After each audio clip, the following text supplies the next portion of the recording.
جو مزید کارروائی ہے جس میں وٹنسز ریکارڈ ہوں گے، جس میں ان صاحبان سے تفتیش کی جائے گی، وہ سارا کچھ جو ہے انویسٹیگیشن کے زمرے میں آتا ہے. تو یہ ایک انکوائری ہے، پھر اس کے بعد انویسٹیگیشن ہوگی، اس کے بعد پروسیکیوشن ہوگی. تو یہ کوئی اچنبے کی بات نہیں ہے، بلکہ ہونا ہی ایسے چاہیے کہ پہلے ایک پریلیمنری انکوائری ہونی چاہیے اور اس کے بعد ایف آئی آر کرنی چاہیے. تو ہمارے ملک میں تو رواج کچھ تبدیل ہو گیا ہے، لیکن ایکچولی تو یہ صحیح طریقہ ہے انکوائری کنڈکٹ کرنے کا اور پروسیکیوشن کرنے کا. تو سر بٹ پھر آپ کی باتوں سے مجھے تو یہ سمجھ آ رہا ہے کہ ان 5 افراد کا نام لے کے حکومت نے بس کہہ دیا ہے کہ ان کے خلاف تو ایف آئی آر کٹے گی ہی کٹے گی، یا کٹ گئی؟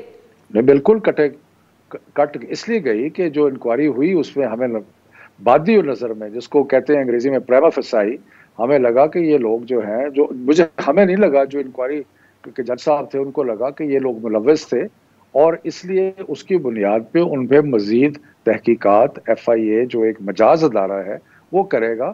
اور یہ پروسیس وہی ہے جیسے میں نے کہا کہ جو کرمنل انکوائریز میں فالو ہونا چاہیے.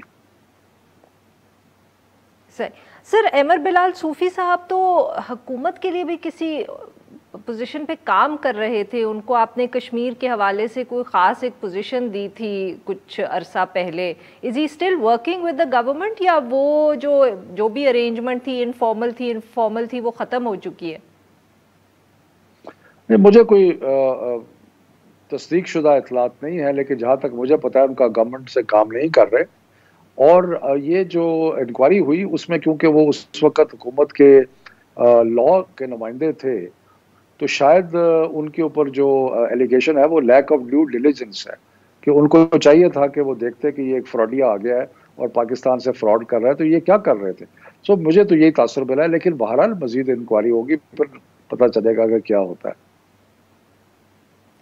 اچھا سر، یہ بتائیے گا کہ گزشتہ روز حماد اظہر صاحب نے یہ اناؤنسمنٹ کی کہ فیصلہ کر لیا گیا ہے کہ انڈیا سے کاٹن وغیرہ امپورٹ کیا جائے گا. آج جب کیبنٹ کا فیصلہ ہوا تو وہ اس کے برعکس ہوا، کہ تو ذرا سر ہم سے شیئر کریے گا کہ یہ اس پورے ماجرے میں یا واقعے میں کیا ہوا. حماد اظہر صاحب نے کل یہ کیوں پبلک اناؤنسمنٹ کر دی اگر کیبنٹ کی اپروول نہیں تھی، اور آج جب کیبنٹ کے اندر معاملہ گیا تو آپ لوگوں نے اس کو اوورٹرن کر دیا؟ دیکھیں، بات یہ ہے کہ کیبنٹ کی کمیٹیز ہوتی ہیں، میں بھی ایک کیبنٹ کی کمیٹی جو ہے اس کو ہیڈ کر رہا ہوں. تو کیبنٹ کمیٹی ہوتی ہے، اس کا کام یہ ہوتا ہے کہ وہ کیبنٹ کو اپنی سفارشات پیش کرے.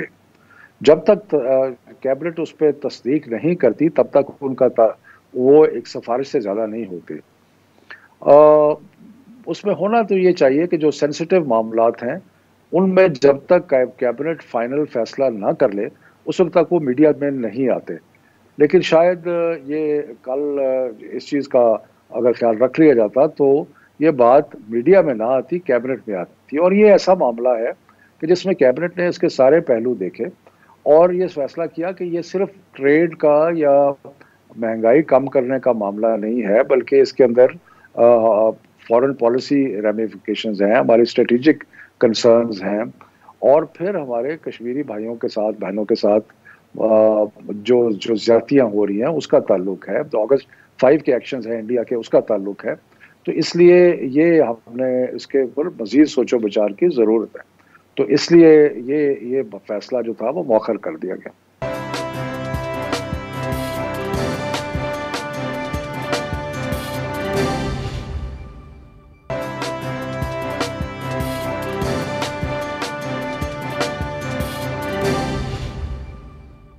سر حماد اظہر صاحب نے پھر کیا ہم کہہ سکتے ہیں کہ ان کا ان ایکسپیرینس تھا جو کل انہوں نے کر دی یہ بات؟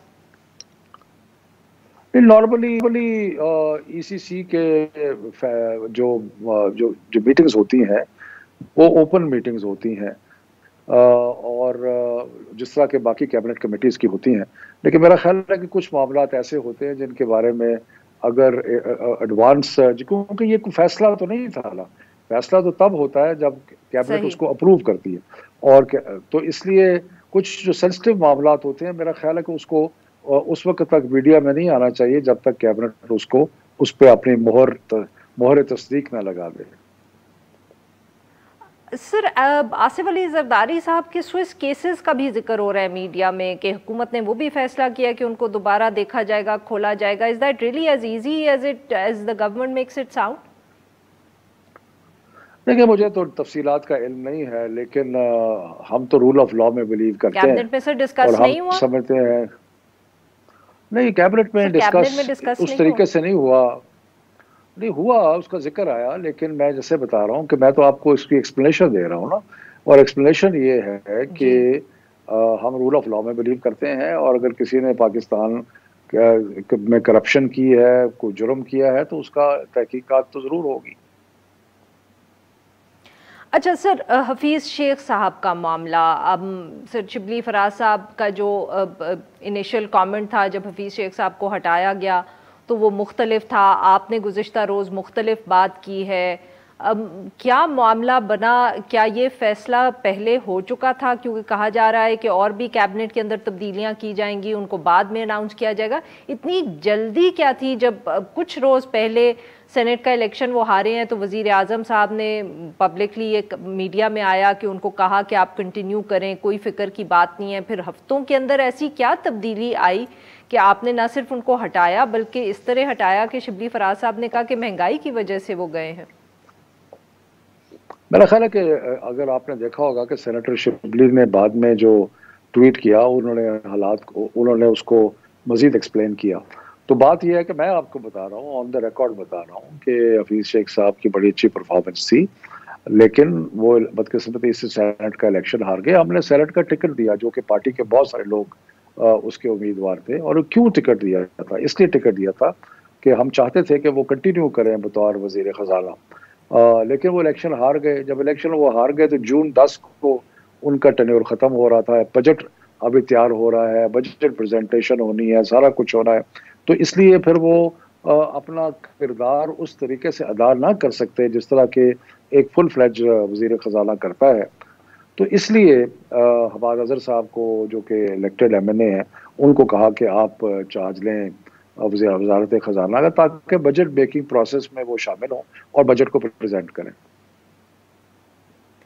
تو سر حماد اظہر صاحب، کیا حفیظ شیخ صاحب جو ہیں وہ جون 11 تک نہیں کر سکتے تھے؟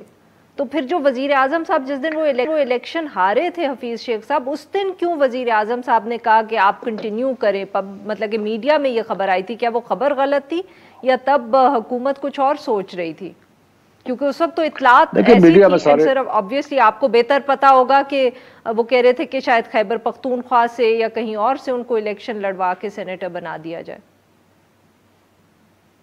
آپ اگر سمجھتی ہیں کہ ساری خبریں میڈیا میں صحیح ہوتی ہیں تو یہ آپ کا خیال ہے. میں تو سمجھتا ہوں سر تبھی تو آپ سے پوچھ رہے ہیں نا کہ پھر آپ ان کو کانٹرڈکٹ کر دیں گے. نہیں اسی لیے تو سر پوچھ رہے ہیں نا کہ وہ پھر غلط تھیں تو آپ بتائیں گے ہمیں. کچھ چیزیں میڈیا میں صحیح ہوتی ہیں، کچھ اسپیکولیشنز ہوتی ہیں، کچھ کائٹ فلائنگ ہوتی ہے، کچھ ریالٹی ہوتی ہے. تو میں نے جو آپ کو عرض کیا کہ حفیظ شیخ صاحب کا جو جانا ہے وہ صرف اس لیے بنا، سرکمسٹانس سے ایسے بن گئے کہ ان کا ریٹین کرنا مشکل تھا. صحیح.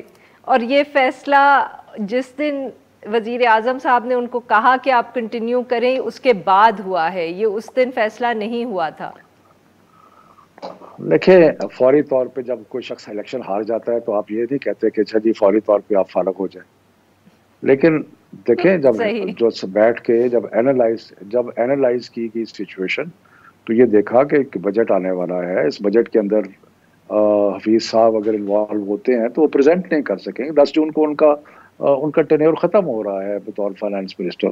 اس سے پہلے کئی کام ہیں کرنے والے. تو بہتر یہ سمجھا گیا کہ کار سرکار کو بہتر طریقے سے چلانے کے لیے کہ ایسے شخص کو لایا جائے کہ جو ایم این اے ہے اور جو اس کو اپنے منزل تک پہنچا سکتا ہے. صحیح. اور سر اگین معاف کریے گا بٹ ذکر کریوں میڈیا اطلاعات کا، شوکت ترین صاحب کا بھی نام آ رہا ہے کہ شاید ان کو بھی لایا جائے as part of the finance team. وہی فائنانس ٹیم جس کی کیا کہتے ہیں کہ چینج کرنے کی بات شبلی فراز صاحب نے بھی کی اور لوگ بھی کر رہے ہیں کہ پوری فائنانس ٹیم کو ان اے وے چینج کیا جا رہا ہے. از شوکت ترین صاحب آلسو کمنگ ان؟ دیکھیے مجھے اس کا کوئی ایگزیکٹ اندازہ نہیں ہے، لیکن شوکت ترین صاحب پہلے بھی ہمیں ایڈوائز کرتے رہے ہیں، اور اس میں اگر وہ کسی ایڈوائزری کاؤنسل کے سربراہ کے طور پہ آتے ہیں تو یہ بات کوئی ایک ہی نہیں ہوگی. بولے وہ پرانے بینکر ہیں، اور اگر وہ سمجھتے ہیں، فائنانس منسٹر بھی رہے ہیں، تو حالات کا سمجھتے ہیں. تو اگر پاکستان کی بہتری کے لیے اگر ہم مختلف لوگوں سے کنسلٹ کریں تو اس میں کوئی برائی نہیں ہے. سر صرف کنسلٹ کریں گے یا ان کو ایڈوائزر بنانے کا بھی کہیں کوئی حکومت میں سوچ رہا ہے یا کنسیڈر کر رہا ہے؟ ابھی تک مجھے ایسی کوئی اطلاع نہیں ہے. اچھا، بٹ دیٹ مینس کہ اٹ از اے پاسبلٹی. سر اس کے علاوہ بھی ذکر کیا جا رہا ہے کہ کیبنٹ کے اندر اور تبدیلیاں کی جائیں گی. عامر ڈوگر صاحب نے 1-2 انٹرویوز دیے، انہوں نے کہا کہ اس طرح کی بھی بات ہو رہی ہے کہ 1-2 ایڈیشنل وزیر لائے جائیں گے، کچھ وزراء جو ہیں ان کے پورٹ فولیوز چینج ہوں گے. کہا جا رہا ہے کہ وزیر اعظم صاحب نے جو یہ گزشتہ ویکینڈ تھا اس کے اوپر اس حوالے سے کچھ فیصلے کیے ہیں. دیکھیں عارفہ، 2.5 سال گزر گئے ہیں، ہماری آدھی ٹرم اوور ہو گیا، آدھی ٹرم باقی بچتی ہے. تو اس میں وزیر اعظم بالکل تجزیہ کر رہے ہوں گے کہ لوگوں کی پرفارمنس کیا ہے، اپنے وزراء کی پرفارمنس کیا ہے، یقیناً کر رہے ہوں گے. اور جب وہ یہ کریں گے تو ان کو ہو سکتا ہے کہیں اکیلے تبدیلی بھی کرے لائیں. ہوں گے سر یا تو آپ اس میں لوگوں سے بھی کوئی انہوں نے کنسلٹ کیا ہوگا؟ نہیں، مختلف لوگوں سے شاید کنسلٹ کر رہے ہوں، اور جو بھی فیصلہ اچھا، کریں گے وہ اپنی حکومت کی بہتر کارکردگی کے حساب سے کریں گے. اور یہ ہوتا ہے مڈ ٹرم میں، تو خاص طور پہ ہوتا ہے، تو اس لیے کوئی اچنبے کی بات نہیں ہے. بہت بہت شکریہ شفقت صاحب. ناظرین یہاں پہ لیتے ہیں ایک چھوٹا سا بریک، اور جب ہم بریک سے واپس آئیں گے تو ہم بات کریں گے ایگریکلچر سیکٹر کی. اسٹے ود اس.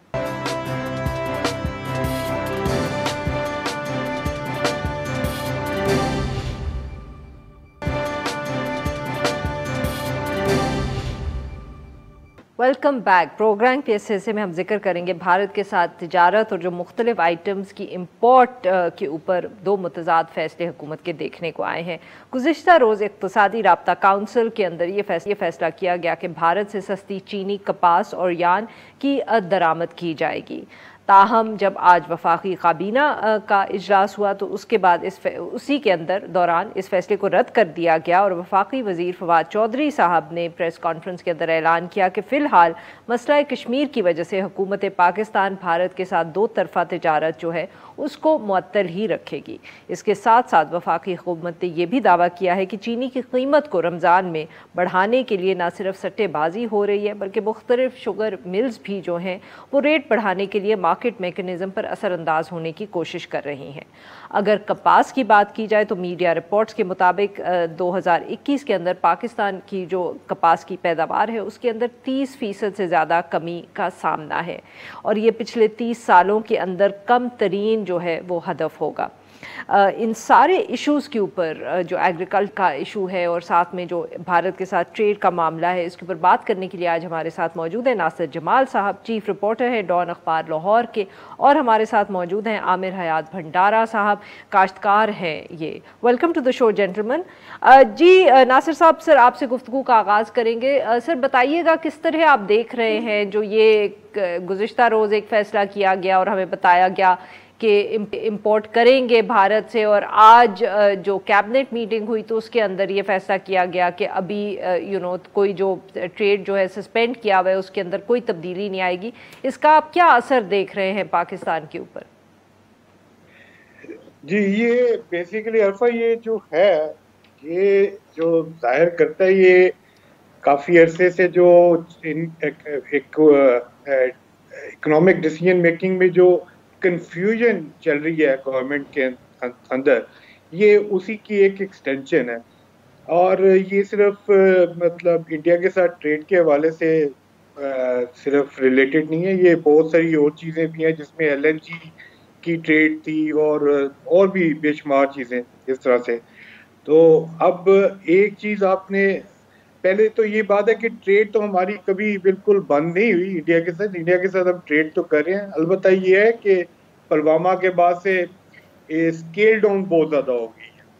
اور ابھی جو فیصلہ کیا یہ بڑا سرپرائزنگ ہے، کیونکہ خاص طور پہ کاٹن یارن جو ہے وہ اس وقت ملک میں بہت شارٹیج ہے، اور جو ٹیکسٹائل ایکسپورٹرز ہیں ان کے کہنے کے مطابق اگر ہمارے پاس یہ شارٹیجز ختم نہیں ہوتی تو اس کا رزلٹ جو ہے ایکسپورٹ پہ پڑے گا، اور یہ رزلٹ اگلے 2-3 مہینے میں زیادہ ایکسینچویٹ ہو جائے گا.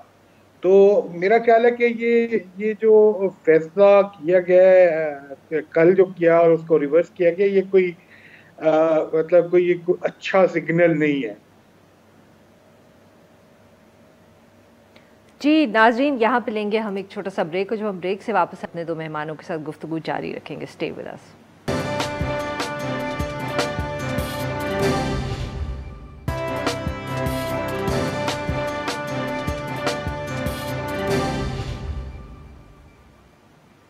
ویلکم بیک ناظرین. ہم گفتگو کر رہے ہیں ناصر جمال صاحب سے اور عامر حیات بھنڈارا صاحب سے، اور ہم ان سے بات کر رہے ہیں جو اوور آل اس وقت کموڈیٹیز کی صورتحال ہے پاکستان کے اندر، اور ایگریکلچر سیکٹر کے اوپر بات کریں. جی بھنڈارا صاحب، سر یہ آپ اس پہ بات کریے گا. جو ناصر جمال صاحب نے تو حکومتی پالیسی کی بات کی، کیا وجہ ہے سر ہماری کیوں کاٹن کی کراپ ہر سال اتنی کم ہوتی چلی جا رہی ہے؟ کہ ہم بات کر رہے ہیں بار بار کہ انڈیا سے امپورٹ کی جائے، پاکستان کی اپنی پیداوار بڑھانے کے لیے کیا کوئی اقدام نہیں کیے جا رہے؟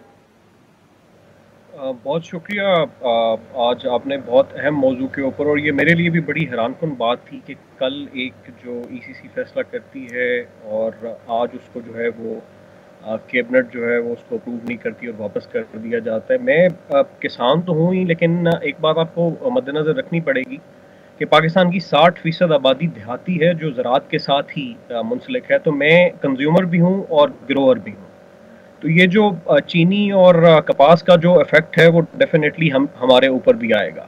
اگر ہم صرف کپاس کی بات کر لیں تو ناصر صاحب نے آلریڈی بتا دیا ہے کہ ہم اس سال جو ہے وہ شارٹیج پہ ہیں، ہم نے پروڈیوس نہیں کی. اب اس میں بہت سے معاملات ہیں جس میں حکومت کی جو پالیسیز ہیں وہ کسانوں کے فیور میں نہیں رہی. آپ بیج جو ہے وہ اس لیول کے اوپر ہم پروڈیوس نہیں کر پائے لوکلی بھی، اور شاید ہم امپورٹ بھی نہیں کر پائے کسی پالیسیز اور لاز کی وجہ سے جو ہماری پروڈکشن کی طرف جاتا. پالیسی ٹیبلز کے اوپر بھی زیادہ تر جو باتیں ہیں وہ سبسڈیز کے اوپر رہیں، جبکہ ہماری جو پروڈکشن کی انہانسمنٹ ہے اور پروڈکٹیوٹی ہے اس کے اوپر ہماری بات نہیں کی گئی. ورلڈ بینک کی طرف سے رپورٹ تھی کہ آپ پانی کنزیوم بہت زیادہ کر کے بھی جو 5 میجر کراپس ہیں ان کا جو جی ڈی پی میں حصہ ہے وہ صرف 5% ہے. تو اس میں جو ٹیکسٹائل ملز ہیں ان کا رول بھی ڈسکس کیا جانا چاہیے کہ انہوں نے اس کو پراپرلی جو ہے وہ ریورس انٹیگریٹ نہیں کیا فارمرز کو، جس طرح رائس میں کیا گیا. کہ چونکہ جو فارمر ہے وہ ڈائریکٹ لنک کرتا ہے جنرز کے ساتھ، تو ہمارے جو پاکستان کی جننگ انڈسٹری ہے وہ ابھی تک جو ہے وہ کوئی سینچری اولڈ ٹیکنالوجی کے اوپر چل رہی ہے، اس کو کوئی پراپرلی اپڈیٹ نہیں کیا گیا. ٹیکسٹائل مل کے اوپر جیسے جب ان کو کمی کا سامنا ہوتا ہے تو لوکل فارمر سے ان کو ملے نہ ملے، دے ہیو این اپارچونیٹی کہ وہ باہر سے جو ہے وہ امپورٹ کر سکتے ہیں. اور آپ کو یاد ہوگا دسمبر میں حکومت نے جو تمام ڈیوٹیز تھیں وہ بھی ویو آف کر دی تھیں کاٹن امپورٹ کے اوپر، جبکہ وہی ٹائم تھا جب فارمرز ڈیسائیڈ کر رہے ہوتے ہیں اپنی کاٹن کی کراپ کے اوپر، یا وہ ییلڈ کر رہے ہوتے ہیں یا نیکسٹ کراپ جو ہے وہ سوئنگ کی طرف لے کے جا رہے ہوتے ہیں. چینی کا بھی اس سے ملتا جلتا ہی ہے. آپ دیکھیں کہ جس ایریا میں پہلے کاٹن ہوتی تھی وہاں پہ پھر شوگر نے اپنا ایریا جو ہے وہ بڑھا دیا. ابھی بھی جو آپ کی کاٹن کی پیور بیلٹ ہے اس میں شوگر جو ہے وہ بہت زیادہ ہوتی ہے. اور اسی چونکہ یہ دونوں معاملے ایک ساتھ ملے ہوئے ہیں اور آپ ڈسکس بھی کر رہے ہیں، سر اس کی وجہ کیا ہے؟ یہ بار بار سب بات کرتے ہیں کہ شوگر کی آؤٹ پٹ کم ہو گئی ہے، زیادہ چینی لگائی جا رہی ہے. اس کی کوئی اور بھی تو وجوہات ہوں گی نا؟ فارمرز کو کیا انسینٹیو ہے کہ وہ کاٹن چھوڑ کے شوگر گرو کرتے ہیں؟ دیکھیں فارمرز کو جو میجر انسینٹیو یہ ہے کہ وہ ان کو پیسے جو ہیں وہ اکٹھے مل جاتے ہیں ایک کراپ کے اینڈ کے اوپر. اور شاید یہ سال جو ہے وہ بہت سالوں کے بعد ایک اچھا سال رہا جب جو آپ کی پرائس ہے وہ 250 روپے سے زیادہ رہی. ایک بات یہاں پہ میں ایک اور بھی بتا دوں کہ حکومت نے جو کیلکولیٹ کی تھی پرائس وہ 190 روپے تھی، اور جو سفارش کی گئی تھی اس کی کراپ کی پرائس کی گنے کی وہ 200 روپے من تھی. اٹ مین صرف 5% پروفٹ فارمر کو دیا گیا تھا. اگر وہی چیز جو ہے وہ 12 سے 17% پروفٹ پہ ہوتی تو شاید گنا بھی جو اس سال کم ہوا ہے پچھلے سالوں کی نسبت وہ بڑھ جاتا. یہاں پہ میں ایک اور بات آپ کے توسط سے حکومت کو اور آپ کی عوام کو یہ بتانا چاہوں گا کہ تقریباً پچھلے 10-12 سال کے اندر پہلی دفعہ کین کمشنر پنجاب کا آفس تھوڑا سا متحرک ہوا ہے. جو شوگر فیکٹریز کنٹرول آرڈیننس 2020 امینڈڈ تھا اس کے بعد.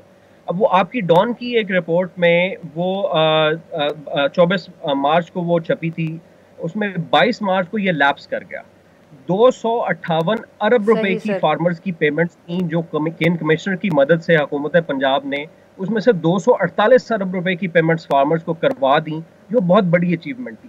جیسے ہی یہ جو آرڈیننس بالکل سر, یہ ناصر صاحب کو بھی ذرا مجھے اس گفتگو میں شامل کرنی دیجیے گا. جی ناصر صاحب, یہ جو حکومت اس وقت اقدام کر رہی ہے بقول ان کے کہ یہ جو ڈسٹریبیوٹرز کو انہوں نے جا کے ریڈ کیا, وہ شوگر مل اونرز کے ساتھ بھی گفتگو کر رہے ہیں یا ان سے سوالات کر رہے ہیں, تو سر کیا سچ مچ اس طرح کے اقدام سے چینی کی قیمت نیچے لائیں گے, وہ لا سکیں گے؟ جی عارفہ, یہ کافی دفعہ اس پہ آپ سے بھی بات ہوئی ہے, لیکن میرا خیال یہ ہے کہ یہ اس طرح کے اقدامات سے جو ہے یہ مطلب آئی واش قسم کے اقدامات ہیں, اس سے کچھ نہیں ہونے والا جب تک آپ اپنی پالیسی نہیں چینج کریں گے. یہ جو بھنڈارا صاحب کہہ رہے ہیں کہ اتنے % پروفٹ ملا اور اس سے زیادہ ملنا چاہیے تھا, یا فلاں کراپ کی اگر پرائسنگ جو ہے وہ پہلے سے فکس ہو رہی, میرا خیال ہے کہ یہ پالیسی ہی غلط ہے.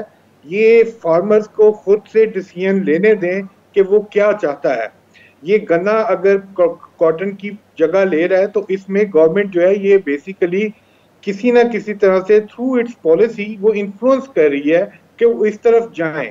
تو یہ اس وجہ سے آج ہم یہ دیکھ رہے ہیں جو مطلب فارمر جو ہے اگر اس کو کاٹن پسند ہے تو وہ کاٹن اگائے, اگر اسے سن فلاور میں پیسہ مل رہا ہے تو اس کو وہ اگانا چاہیے. ناصر صاحب, آپ یہ کہہ رہے ہیں کہ حکومت کی پالیسیز ایسی ہیں جس کی وجہ سے فارمر کو یہ لگتا ہے کہ وہ اگر گنا اگائے گا تو اس کے لیے بہتر ہوگا کاٹن اگانے سے؟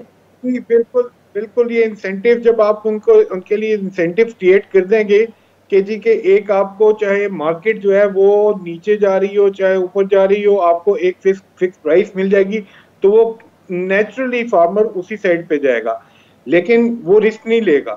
ٹھیک ہے, لیکن آپ اس کو اگر چھوڑ دیں, آپ اس کو کہنے اپنی مرضی کریں تو پھر وہ دیکھے گا, پھر وہ سوچے گا کہ مجھے اس کراپ میں فائدہ ہے تو وہ اس کراپ کی طرف جائے گا. کبھی نقصان ہوگا, کبھی فائدہ ہوگا. You've always been against government intervention. جی running out of time. Bhandara صاحب کوئکلی سر, آپ کوئی کنکلوڈنگ ریمارکس یا ریاکشن دینا چاہیں ناصر صاحب نے جو بات کی ہے؟ جی بالکل, ناصر صاحب نے ایک اچھا پوائنٹ ریز کیا ہے. دیکھیں فارمر ابھی بھی وہی کرتا ہے جس میں اس کو پیسہ ملتا ہے, وہ اسی طرف جاتا ہے, لیکن ہمیں تھوڑی سی آسانی پیدا کرنی ہوگی فارمر کے لیے بھی. اس کی مارکیٹ جو ہے اس کے لیے اس کو ڈیولپ کرنا پڑے گا. میں آلریڈی بات کر چکا ہوں کہ ہم جو پروڈکٹیوٹی انہانسمنٹ ہے اس کے اوپر فارمر کو سپورٹ نہیں کر رہے. اب جس طرح میں نے پہلے بات کر رہا تھا کہ جیسے ہی آپ کا جو آرڈیننس لیپس ہوا ہے 10 ارب روپے کی پیمنٹس جو ہیں وہ فورن ملرز نے روک دی ہیں. Same is with the case of cotton. آپ کاٹن جو ہے وہ جب تک اس کی پروڈکٹیوٹی انہانسمنٹ کی طرف نہیں جائیں گے, آپ اس کو کس طرح اپنی ٹیکسٹائل کو پرووائڈ کر سکیں گے؟ اور یہ اسی وقت ممکن ہوگا جب حکومت کو انیبلنگ انوائرمنٹ پیدا کرے گی. شوگر اکیلی جو شوگر اس دفعہ ہمیں شارٹ فال نظر آ رہا ہے, اگر یہی ہم گڑ اور جو لوکل ہماری براؤن شوگر ہے اس کے کارخانے لگاتے, بزنس ریکارڈر کی رپورٹ ہے زاہد بیگ کی, اس میں اگر پڑھ لیں آپ تو ہمارا بہت سے کام آسان ہو جاتے ہیں. ہندوستان کی $4 بلین کی ایکسپورٹ ہے صرف گڑ اور اس کے ساتھ کی مصنوعات کی. تو ہم اگر فارمرز کو اس طرح کے چھوٹے چھوٹے چیزوں کی اگر پروڈکٹیوٹی اور ساتھ مینوفیکچرنگ اور ویلیو ایڈیشن کی شاید ہمیں ضرورت ہے یہاں پہ لوکل لیول کے اوپر, اس کے ساتھ ہی ہم بہتر طور پر زراعت کو آگے لے کے جا سکتے ہیں. اور ریسرچ اینڈ ڈیولپمنٹ میں بہت زیادہ ضرورت ہے. پچھلے بجٹ میں کاٹن کے لیے تو حکومت نے بالکل شاید رکھا ہی نہیں پیسہ جس میں کاٹن کی ریسرچ اینڈ ڈیولپمنٹ کے اوپر کام کر سکے. اور اب ہم جو کاٹن اور یہ دونوں بڑی جو میجر ہماری پروڈیوسرز ہیں وہ اور باہر سے امپورٹ کرنے جا رہے ہیں, اور شاید گندم کے ساتھ بھی ایسا ہوگا. بہت بہت شکریہ ہمارے تو مہمانوں کا, انہوں نے ہمارے ساتھ گفتگو کی. ناظرین بس اتنا ہی. We'll be back tomorrow at the same time.